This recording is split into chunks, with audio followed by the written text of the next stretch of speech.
Olá, meus irmãos, tudo bem? Para quem não me conhece, eu sou a Laís e esta é a última das 3 aulas que eu ministrei na Escola Bíblica Dominical com o tema O Deus que transforma o mal em bem. Na minha primeira aula, eu compartilhei com vocês a história de Abigail, Nabal e Davi. Na segunda aula, nós falamos sobre Naamã e hoje eu quero compartilhar com os irmãos a história de Ana e assim finalizar essa sequência de 3 histórias que são tão atuais para nós. Vamos começar com uma oração? Deus, muito obrigada porque nós estamos aqui. Muito obrigada porque o Senhor é bom e as suas misericórdias se renovam a cada manhã. E essa é a razão pela qual nós não só existimos, mas nós temos esperança e podemos confiar em Ti, meu Deus. Eu lhe peço para que o Senhor venha ministrar essa palavra ao coração dos irmãos e também ao meu coração. O Senhor sabe muito mais do que eu, Senhor, que eu não sou digna de estar aqui compartilhando essa palavra com os irmãos. Mas eu creio que o Senhor tem o poder, a despeito de quem eu sou, de poder tocar no coração de cada um, inclusive no meu, com aquilo que o Senhor deixou para nós, através das suas escrituras. Muito obrigada porque nós temos o privilégio de poder ler a Bíblia, meu Deus, sem medo de perseguição, sem medo de sermos, meu Deus, perseguidos. Muito obrigada porque nós temos acesso à palavra de Deus tão facilmente. Muito obrigada porque o Senhor nos resgatou. Muito obrigada porque o Senhor enviou o seu Filho para morrer por nós. E por isso nós somos salvos dos nossos pecados. Se conosco e ministra aos nossos corações, meu Deus. Em nome de Jesus. Amém.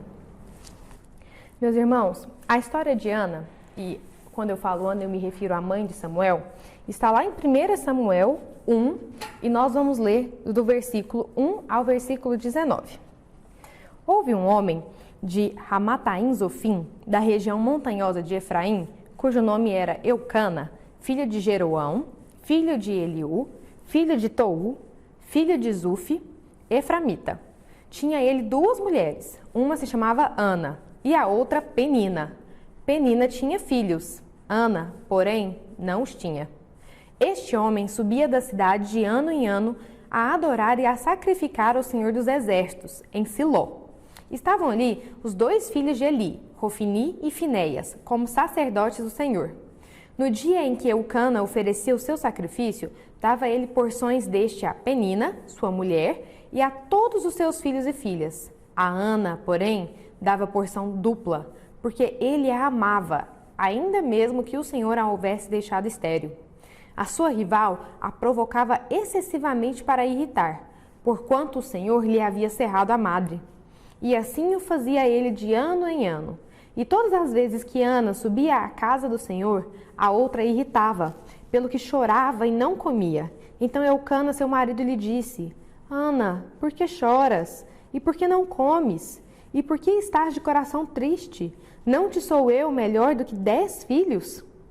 Após terem comido e bebido em Siló, estando Eli, o sacerdote, assentado numa cadeira junto a um pilar do templo do Senhor, levantou-se Ana e, com amargura de alma, orou ao Senhor e chorou abundantemente.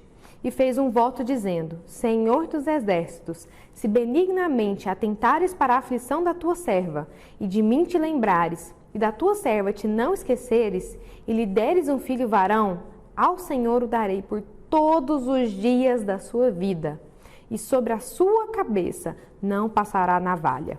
Demorando-se ela no orar perante o Senhor, passou Eli a observar-lhe o movimento dos lábios, porquanto Ana só no coração falava. Seus lábios se moviam, porém não se lhe ouvia voz nenhuma. Por isso, Eli a teve por embriagada e lhe disse: Até quando estarás tu embriagada? Aparta-te deste vinho.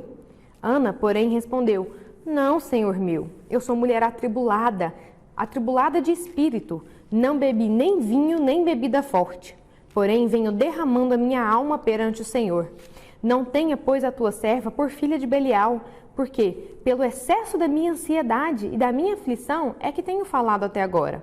Então lhe respondeu Eli: Vai-te em paz, e o Deus de Israel te conceda a petição que lhe fizeste. E disse ela: Ache a tua serva mercê diante de ti. Assim, a mulher se foi seu caminho, e comeu, e o seu semblante já não era triste. Levantaram-se de madrugada e adoraram perante o Senhor, E voltaram e chegaram à sua casa a Ramá. Eucana coabitou com Ana, sua mulher. E lembrando-se dela o Senhor, ela concebeu e, passado o devido tempo, teve um filho a que chamou Samuel, pois dizia, do Senhor eu pedi. Irmãos, essa história, como eu já disse das outras, ela tem um rico contexto para nos fazer entender cada vez mais, que quando a gente estuda, faz a gente entender cada vez mais a complexidade, nesse caso, da situação de Ana. Mas primeiro eu quero falar com vocês sobre quem era Eucana, porque no versículo 1, a primeira pessoa que nos é citada, a primeira história, né, vamos assim dizer, é a de Eucana, que fala que ele era um homem de Ramataim, Zofim, da região montanhosa de Efraim, cujo nome era Eucana, filho de Jeroão, filho de Eu, filho de Tou, filho de Zufi, eframita. Então, nós sabemos que Eucana, ele era um levita, ele era um coatita da família de Zufi. E ele ia a Siló ministrar no tabernáculo. Siló, a distância de onde Eucana vivia e Siló era de aproximadamente 24 quilômetros. E se você considerar toda a comitiva que Eucana levava, Ana, Penina, filhos, servos provavelmente para acompanhá-los, eles faziam cerca de 2 dias de viagem. Naquela época, a lei estabelecia 3 peregrinações anuais para sacrifícios a Deus. Era a festa dos pães sem fermento, a festa das semanas, ou a festa de Pentecostes, mas a festa das semanas, e a terceira é a festa dos tabernáculos.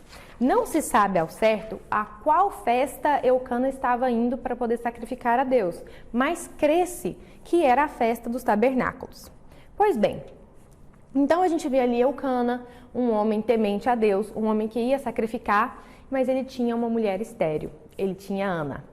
E qual que era o contexto de Ana? Bem, meus irmãos, hoje uma mulher que não pode ter filhos, é claro que a situação mudou muito, mas uma mulher que não tem filhos, ainda assim ela sofre muitas vezes, às vezes com algumas perguntas inconvenientes, sofre muitas vezes do porquê ela não teve ainda, né? Se o casamento às vezes demora e ela ainda não tem uma criança, muitas vezes isso ali, em alguns círculos, isso gera uma falta de compreensão, isso na época de hoje. Então pensem o que era uma mulher estéril em Israel. Ana provavelmente era a primeira esposa de Eucana. E a lei falava que assim, se a primeira esposa ela não era fértil, o marido podia tomar uma segunda esposa. Então, provavelmente, Ana era a primeira esposa de Eucana, não teve filhos e por conta disso, Eucana casou-se com Penina, que era fértil. Então, naquela época, Ana sofria qualquer tipo de estigma, vamos assim dizer, que uma mulher poderia sofrer. Primeiro, porque filhos eram sinônimos de bênçãos de Deus. E se ela não tinha filhos, de certa forma ela era vista como uma mulher que não era abençoada por Deus. Por outro lado, para a sociedade, ela era um motivo de vergonha para o marido. Tanto que a lei da época dava ao marido o direito de repudiar a esposa, de devolvê-la. Então, pela lei, a mulher ela podia ser abandonada, humilhada, repudiada pela própria família. Ela vivia de uma forma socialmente, porque o marido podia abandoná-la a qualquer momento, apesar de nós percebermos que Eucana provavelmente não pensava dessa forma, né? Pela atitude dele a gente via que ele não era assim, mas ela vivia com essa insegurança, com certeza. E ela também era insegura economicamente, porque cabia aos filhos sustentarem os pais na velhice. Então, se Eucana viesse a falecer e Ana não tivesse algum filho para poder cuidar dela, provavelmente ela poderia ser desamparada, ela ficaria ali a ver navios, ela poderia ser simplesmente rejeitada, não ter qualquer pessoa para poder cuidar dela, justamente pela ausência de filhos. Isso a gente até vê que assim, Eucana tenta consolá-la, falando, não, eu não sou melhor do que 10 filhos, mas de certa forma isso aqui eu acho que é simplesmente um marido muito apaixonado tentando consolar a esposa. Mas com certeza ele mesmo sabia que a ausência de filhos por parte de Ana poderia fazer uma grande diferença quando ele viesse a falecer, porque aí ela não teria quem cuidasse dela. À época, né? Deus cuidaria com certeza, né? Mas aos olhos humanos não teria ali um descendente para poder cuidar da mãe. Então, Ana já está toda naquela situação ruim socialmente, uma insegurança de todos os lados, e ela ainda tem uma concorrente que não é uma mulher piedosa. Ela tem ali Penina, que, quem sabe, percebia justamente que Eucana amava a Ana de uma forma diferente e talvez justamente por causa disso a cutucava ali pela situação, por ter filhos e Ana não tinha. E Ana estava então naquele contexto. Isso até requer que a gente estude um pouco sobre a questão da poligamia. Porque a poligamia não era o plano inicial de Deus, nunca foi, mas ocorria. E historicamente, quando a gente olha para trás, a poligamia sempre trouxe problemas familiares, sempre trouxe discórdia. Se a gente olhar ali, por exemplo, Jacó, se a gente olhar ali, por exemplo, outras histórias bíblicas, a gente vai ver que sempre tem ali um atrito, alguma situação que não traz felicidade ao lar, que muitas vezes não deixa o lar estar em paz. Mas então, por que a poligamia acontecia naquela época? Várias eram as razões. Então, por exemplo, a razão de Eucana provavelmente ser polígamo era porque a Ana justamente não podia ter filhos. E se a primeira mulher não tem filhos, o homem precisa ainda assim ter seus descendentes. Então, nesse caso, ele pegava outra esposa. Mas também haviam outras razões. Por exemplo, naquela época, como se sabe, os homens morriam muito na guerra, a expectativa de vida era pequena, então havia uma disparidade entre o número de homens e mulheres. Então, havendo menos homens e mais mulheres, aceitava-se ali a poligamia. Os filhos também, era muito importante que o homem tivesse vários filhos, porque naquela época eram os filhos que cuidavam dos rebanhos, das plantações, isso é um trabalho braçal, e quanto mais pessoas para auxiliar, mais produtividade o pai teria ali, né? O patriarca teria, porque mais homens para colheita, mais homens para olhar ali os rebanhos, né? Veja a história de Davi, por exemplo, né? Vários irmãos, cada um cuidava ali de um bem, mesma coisa com ali José e seus irmãos também, cada um olhava algum bem, alguma propriedade do pai. E outra situação também, eu enumerei aqui ainda mais duas, é que vários contratos de casamento, vários casamentos auferiam poder político, podiam ser formas políticas de aquisição de poder, de significado econômico, né? Veja mesmo a primeira história da qual eu compartilhei com vocês, Abigail, Nabal e Davi. Davi, quando ele casa com Abigail, ele adquire todas as propriedades dela num local muito bom e todas as riquezas dela. Ela era uma mulher muito rica. Então, havia ali os casamentos que eram feitos para poder... que eles havia um interesse social naquele casamento. A pessoa podia adquirir bens, a pessoa podia adquirir favor político, ela se aproximaria mais de determinada família. E, por fim, era alta a mortalidade das mulheres no parto. Então, muitas vezes tinha-se mais de uma esposa, porque naquela época, obviamente, nós não tínhamos cesariana, nós não tínhamos ali nenhum atendimento médico para uma mulher que talvez tivesse dificuldade num parto normal, né? Vejamos ali o nascimento de Benjamim. Sua mãe morreu ali no parto. Então, essas são as razões históricas, principalmente pelo qual havia tanta poligamia naquele tempo, apesar de não ser o plano de Deus para o seu povo. Pois bem, passado esse contexto histórico da mulher infértil na época de Israel e por que se aceitava a poligamia, vamos à questão da porção de Ana. Aqui no versículo... Minha Bíblia ela é emendada um versículo no outro, irmão, só um minutinho, que às vezes acontece de eu não... No dia em que Eucana oferecia o seu sacrifício, versículo 4, dava ele porções deste a Penina, sua mulher, e a todos seus filhos. A Ana, porém, dava porção dupla, porque ele a amava, ainda mesmo que o Senhor a houvesse deixado estéril. Essa expressão que fala da porção de Ana, ela é um pouco obscura e ela acaba gerando algumas controvérsias, como são o que os comentaristas nos trazem. Apesar da maioria das Bíblias falar que Eucana dava a Ana uma porção dupla, essa expressão pode ser entendida tanto como porção dupla, apenas uma porção ou uma porção especial. Alguns comentaristas acreditam que, pelo contexto, o que Eucana fazia é dar apenas uma porção a Ana. Entretanto, eu discordo desse entendimento, porque quando você lê aqui toda a história, você vê em Eucana um homem muito apaixonado e um homem temente a Deus. Um homem que poderia, perante a lei da época, abandonar a esposa por ela ser estéril, ou então até mesmo repudiá-la, ou não tratá-la bem, ou não cuidar dela, mas não. Aqui a gente vê que Eucana, ele nota quando a sua esposa não está comendo, ele nota que ela chora, ele nota que o coração dela está triste, ele observa a sua esposa, né? Uma das formas de de amar é observar o outro, é observar o seu cônjuge, é ver como ele está, é ver se ele está precisando de alguma coisa. E essa é uma forma de amor que Elcana expressa. Então eu creio que essa expressão, provavelmente, pelo contexto, seria justamente ou uma porção dupla, apesar, né, de ser obscura essa expressão, ou uma porção especial, justamente por causa do contexto de toda a história. E a gente vê Ana, então, aqui, numa situação socialmente difícil, porque a sociedade a julgava, sabe-se lá quantas pessoas associavam a esterilidade dela, quem sabe a um pecado, quem sabe a uma falta de dignidade, econômica, porque se o marido morresse, o que seria feito dela? Quem cuidaria dela, né? E familiar, porque nem dentro de casa ela encontrava alento. Fora de casa a sociedade a julgava. Dentro de casa ela tinha que conviver com a outra esposa do seu marido, que em nenhum momento tentava aliviar a situação para ela. Pelo contrário, né? A massacrava. E eu vejo aqui uma atitude de Ana tão humana e tão nossa. Ana, ela entra numa depressão.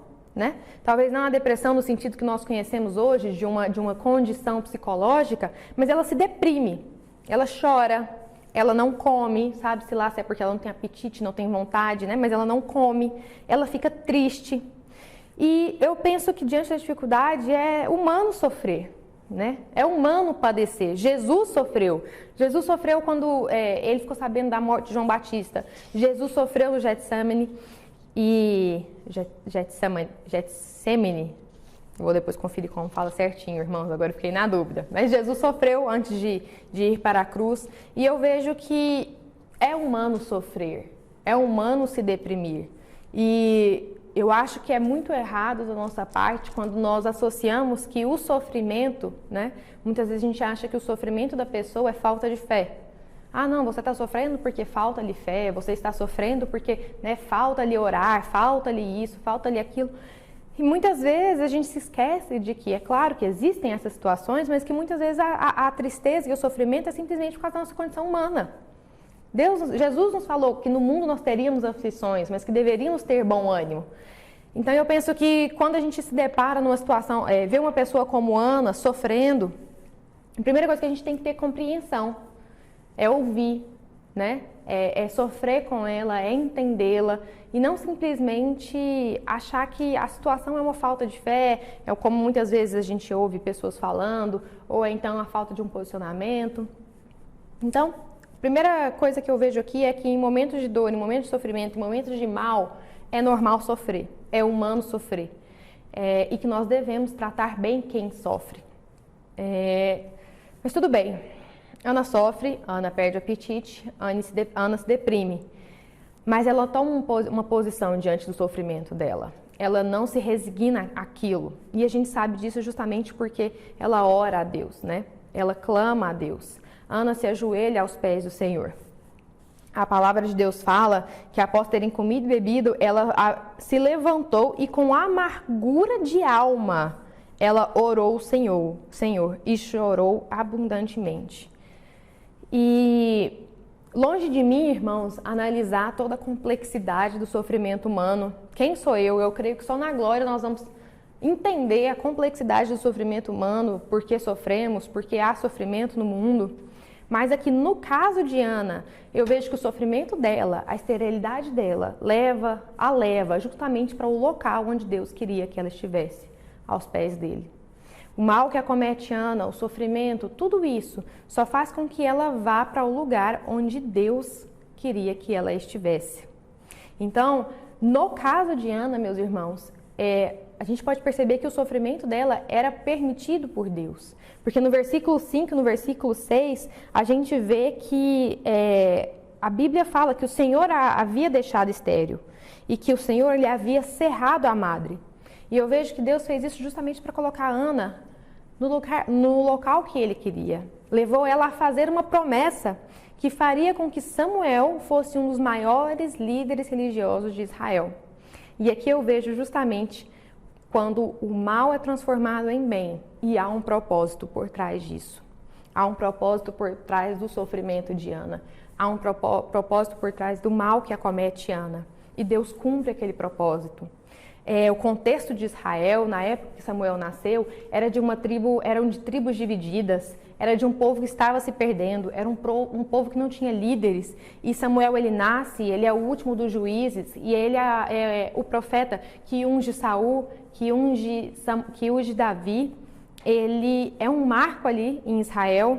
E eu fico pensando que Deus poderia ter escolhido uma mulher fértil para dar a luz a Samuel, mas eu fico pensando, será que uma mulher fértil chegaria ao ponto de fazer como Ana, de se prostrar aos pés do Senhor e falar assim, meu Deus, se o Senhor me der um filho, eu darei ele para você, eu darei o meu primogênito. Nós sabemos também qual era o peso de um primogênito naquele tempo. Então eu darei o meu primogênito para servir ao Senhor, eu darei o meu primogênito para ser teu. Será que uma mulher que nunca passou pelo sofrimento teria feito essa promessa? Será que uma mulher que não sabia o que era a dor da esterilidade, que era o peso de não poder dar filhos, de não poder ter filhos e de ver pessoas tão perto dela tendo filhos e ser oprimida por isso, tanto pela sociedade como dentro de casa, será que uma mulher que não tivesse passado por essa dor, por esse sofrimento, por esse mal, será que ela teria feito essa promessa? Eu creio que não. E é por isso que para mim aqui o sofrimento de Ana, a esterilidade de Ana faz todo sentido. Deus colocou ela no local que ela deveria estar para falar aquilo que ela deveria falar, porque através dela, através do sofrimento dela, ele tinha um plano em Israel. E o sofrimento de Ana a moldou para que a promessa que ela fez, o sofrimento de Ana a moldou para que ela fizesse a promessa que ela fez. E por essa promessa que Deus levantou um líder em Israel. E nós temos também que notar aqui a fé de Ana, porque ele a julga, né? Eu acabei de falar aqui para os irmãos que uma pessoa em sofrimento nós não devemos julgá-la, e ele vê a Ana sofrendo, amargurada na sua alma, clamando.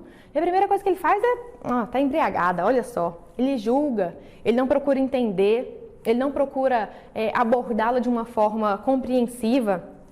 E Ana ainda assim, ela não reage de uma forma má, ela não reage com grosseria, ela não reage com indignidade, mas pelo contrário. Ana, mesmo assim, ela explica a situação, ela pede, ela respeita Eli, chama ele de meu senhor, ela explica a situação, ela age de uma forma totalmente diferente à reação que normalmente nós temos quando somos julgados.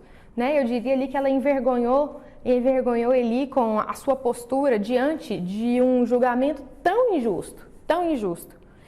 E então Eli, ouvindo o que Ana lhe disse, ele fala, vá em paz, e o Deus de Israel te conceda a petição.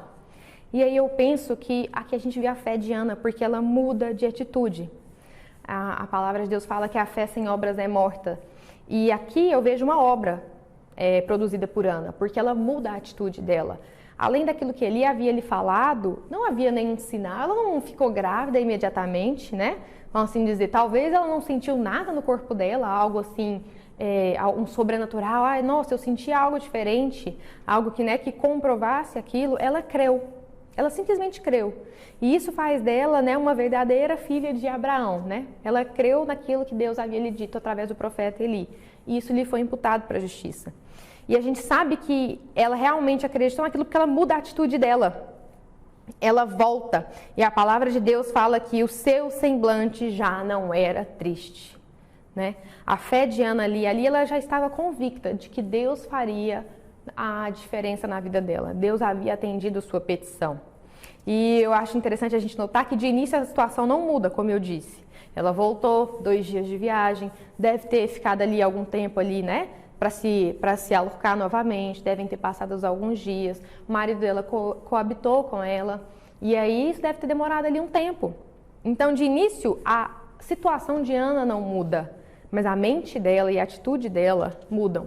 E isso denota fé em Deus. E aí Ana fica grávida e dá o nome da criança de Samuel. Quando a gente destrincha ali as palavras que formam Samuel, a gente vê 3 palavras. Saal, que significa pedido, Sama, que quer dizer ouvido, e El, que quer dizer Deus. Então, Samuel significa pedido, ouvido por Deus. E Ana faz o compromisso lá na oração dela, quando ela está clamando a Deus, de que Samuel não passaria navalha sobre a cabeça dele. O que isso quer dizer, meus irmãos? Quer dizer que Samuel seria um nazireu. E um nazireu, quando a gente olha lá em Números 6, de 1 a 21, a gente vê que eles tinham alguns Isso já é a questão do contexto histórico que eu vou explanar para os irmãos. Eles tinham alguns requisitos, eles tinham algumas obrigações a serem cumpridas. Elas são a abstinência de bebidas alcoólicas, a abstinência de produtos da videira, o cabelo sem corte, né? O cabelo naquela época, meus irmãos, ele denotava parte da vida da pessoa, parte da personalidade, assim como o sangue. Havia essa associação. Até mesmo porque quando a pessoa sofria, muitas culturas raspavam o cabelo, né? Quando as pessoas ficavam envergonhadas, quando algumas pessoas eram pegas como escravos, eram para ser humilhados, cortava-se o cabelo, né, dos homens. Então havia toda essa correlação entre a personalidade, entre quem a pessoa era e o cabelo, e eles não podiam ter contato com cadáveres.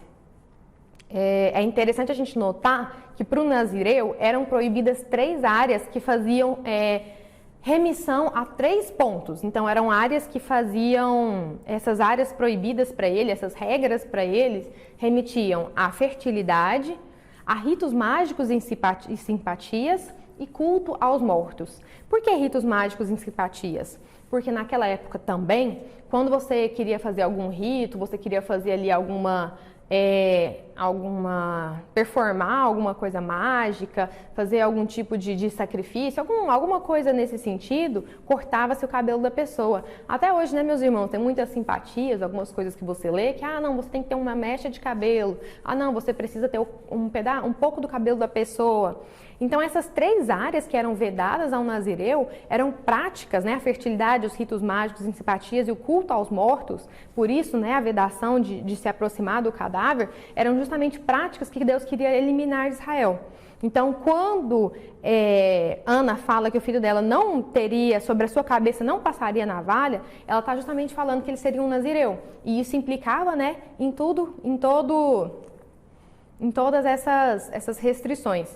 E na Bíblia, né, nós temos 3 nazireus que nós conhecemos: Sansão, Samuel e João Batista.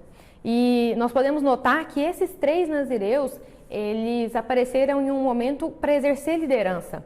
Eles foram uma forma que Deus agiu naquele povo para poder mostrar o caminho, né? Ainda que no caso, por exemplo, Sansão tenha se desviado de certa forma ali, mas eram pessoas que Deus tinha levantado para poder exercer a liderança em Israel, fazer a diferença em Israel. Então Ana, ela tem Samuel, e aí esses já são versículos que nós não lemos, mas ela teve Samuel, e aí ela fala com Eucana que ela iria alimentá-lo, ela iria amamentá-lo, e depois o levaria ao templo.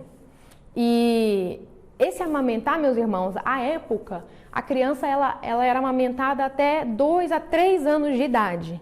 Mas alguns comentaristas acreditam que até mesmo pela situação de que Ana ela daria o filho dela e não mais conviveria ali com ele, né, cotidianamente, que ela pode ter postergado ali para amamentá-lo até os 6, 7 anos, que era comum também na época. Algumas crianças eram sim amamentadas até os 6, 7 anos.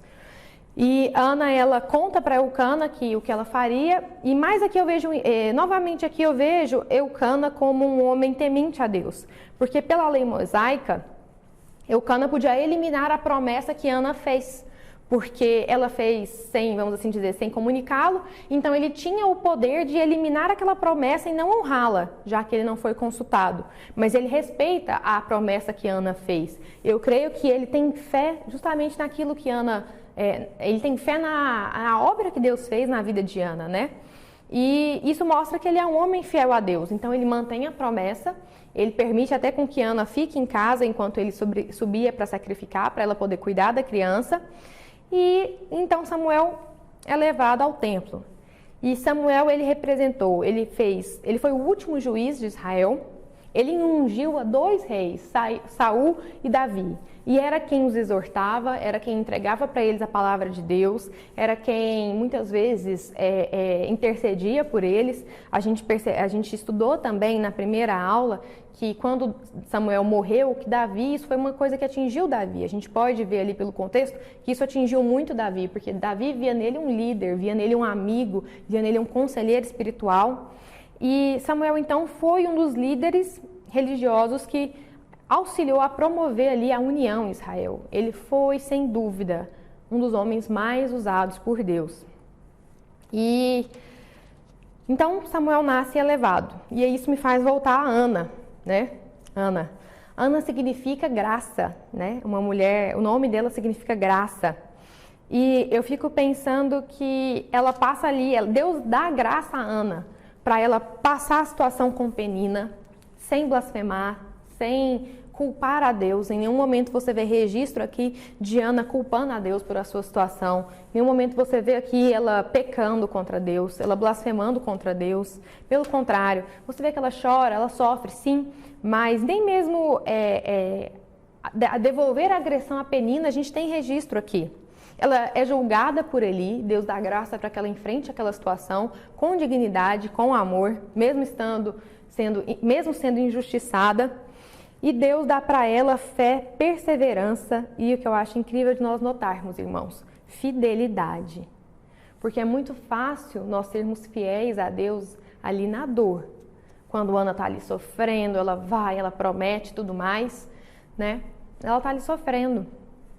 Agora, o interessante de Ana é que a fidelidade dela se mantém, mesmo quando chega a bonança.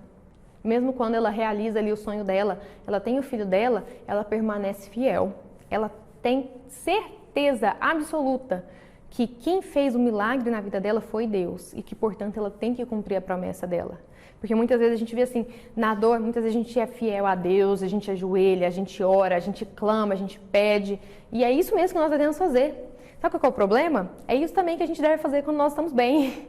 É isso também que a gente deve fazer quando tudo vai bem, quando Deus tem nos abençoado. Na verdade, eu digo que a verdadeira fidelidade é aquela que nós exercemos quando nós achamos que não precisamos, entre aspas, vamos assim dizer. Quando ele está tudo bem, ainda assim nós somos fiéis, porque nós somos fiéis a Deus por quem Ele é e não porque Ele tem feito.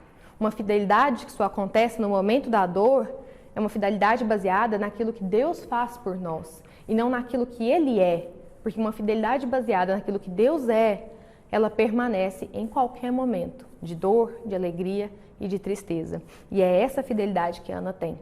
É a fidelidade que ama a Deus por quem Ele é, porque mesmo quando ela pega Samuel e ela leva Samuel ao templo e depois disso ela tem filhos e filhas, ainda assim ela permanece fiel.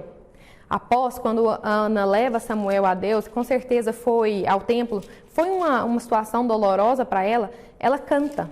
Ela tem um belo cântico que fica no versículo 2, hoje nós não vamos estudá-lo, mas ela faz um cântico a Deus, agradecendo. E alguns comentaristas falam tanto que é importante a gente perceber como o louvor e o sofrimento andam juntos na vida do cristão. A gente se lembra ali de Paulo e Silas na prisão, por exemplo, que cantaram mesmo presos. Ana, mesmo deixando ali o seu filho primogênito, na mente dela, quem sabe, o único filho que ela teria, né? Não sabia se Deus a abençoaria com outros filhos, e ela canta. E o cântico de Ana, inclusive, é muito semelhante, quer dizer, o cântico de Maria, quando ela fica sabendo a gravidez de Jesus, é muito semelhante ao cântico de Ana, denotando justamente a intervenção de Deus na vida dessas duas mulheres. E quando a gente olha então para Ana, a gente tem que perceber outra coisa. Deus trabalha na vida de pessoas comuns para cumprir o seu propósito.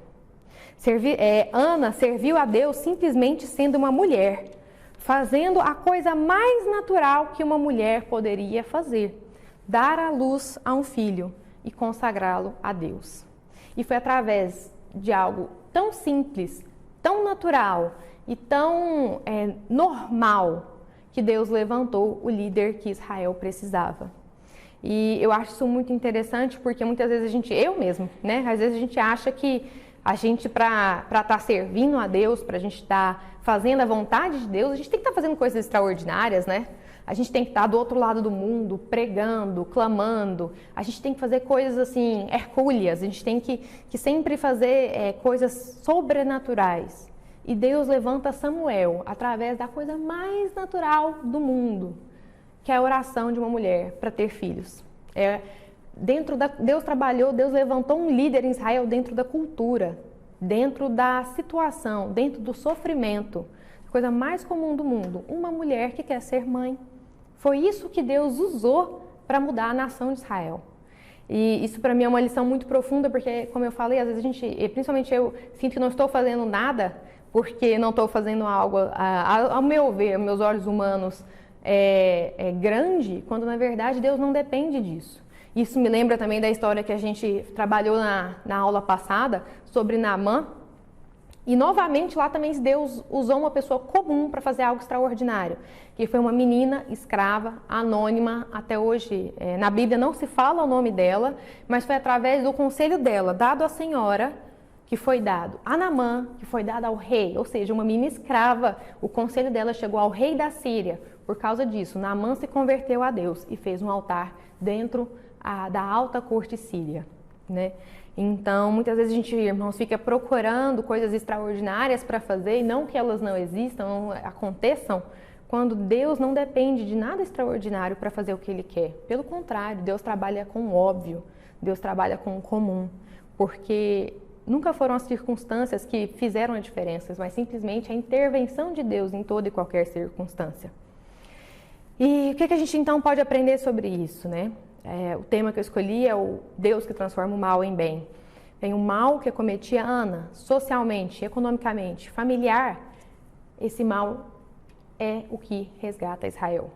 É o que faz com que Ana faça a oração para pedir um filho, e é esse filho que é ali um turning point, vamos assim dizer, em Israel. É aquele filho que vira um líder em Israel, é aquele filho que unge reis em Israel. Então é o mal de Ana, é o sofrimento de Ana que resgata Israel. Provavelmente uma mulher que nunca tivesse sido estéril, uma mulher que tivesse como Penina vários e vários e vários filhos, jamais teria feito a oração de Ana, jamais teria se colocado no local que Ana foi colocado, por ninguém menos do que o nosso Deus. Então, o que a gente pode aprender disso, meus irmãos, é que o mal e o sofrimento que nos acomete pode ser a maneira pela qual Deus quer nos conduzir para os pés dele e, consequentemente, para o local que ele precisa que a gente esteja, para que ele realize propósitos dele muito maiores do que nós podemos sonhar, pensar ou imaginar. E assim como Ana teve a Samuel e Samuel auxiliou, salvou Israel, interviu em Israel e tirou Israel da situação que ela estava, sem uma liderança, desunida, Deus também enviou Jesus para nos salvar. Nós sabemos disso. Foi Deus que enviou Jesus para morrer por nós quando nós ainda éramos pecadores e mortos para Ele. Então, o que eu acho que a gente pode aprender na história de Ana e de todas essas histórias é que nós jamais devemos desprezar o sofrimento, nem o meu e nem o seu, nem o de ninguém, como por exemplo Eli fez. Nós não devemos desprezar o sofrimento, porque ele pode ser o caminho pelo qual Deus fará grandes coisas em nossas vidas e na vida de outras pessoas. E pode ser a forma que Deus vai usar para poder cumprir seus propósitos, que nós não temos sequer ideia. Porque afinal de contas foi através do sofrimento de Jesus que hoje nós somos livres. É através do sofrimento de Jesus que hoje nós podemos dormir, nós podemos nos deitar na nossa cama e dormir em paz. Porque não importa o que nos aconteça, nós sabemos qual eternidade nos espera. Nós sabemos que o preço foi pago. E se você ainda não aceitou esse sofrimento na sua vida, se você ainda não sacrificou, ou se você ainda não aceitou esse sacrifício na sua vida, eu repito o que eu disse na aula passada, é fácil, basta orar. Meu Deus, eu te aceito. Meu Jesus, eu te aceito como meu único e suficiente Salvador. Entra no meu coração, entra na minha vida e me salva.